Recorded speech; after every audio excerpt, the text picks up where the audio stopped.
Hi guys, ఇవాళ మా incharge house opening ఉందండి, దానికి వెళ్తున్నాం. ఏంటి మమ్మీ ఎవడీడు? అసలే లేట్ అయిపోయింది, అందుకే ఫస్ట్ ఫుడ్ తిన్నాను. ఐస్ క్రీమ్ ఒక కప్పు తినేసి తర్వాత పెద్ద మనుషులతో అందరితో ముచ్చటిచ్చాను. వాళ్ళు మాట్లాడుతున్నా నాకు కప్పు మీద కాన్సన్ట్రేషన్ తగ్గలేదు అసలు. రే తమ్ముడు అంటూ అప్పుడే మా అన్న ఎంట్రీ అయ్యాడు.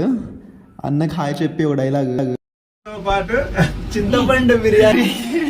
స్టార్టింగే అరటి చుట్టతో అలంకరించారండి. చుట్టూ చుట్టాలతో అన్న బిజీ అయిపోయాడు. మేము రాగానే వదినతో మమ్మల్ని అందరినీ పరిచయం చేశాడు.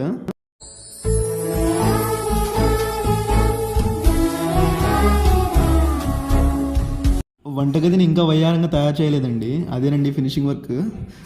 ఇది హాల్ అండి. బెడ్రూమ్స్ దగ్గర కూడా పూజ జరిగినట్టుంది. పూజ దగ్గర అలా దేవుడికి దండం పెట్టుకొని అరిసె తింటూ బాల్కనీకి వెళ్ళి మా వాళ్ళకి అందరికి హాయ్ చెప్పాను. మళ్ళీ రిటర్న్ అయిపోతున్నాం. అందరికీ బాయ్ అండి. For more videos subscribe.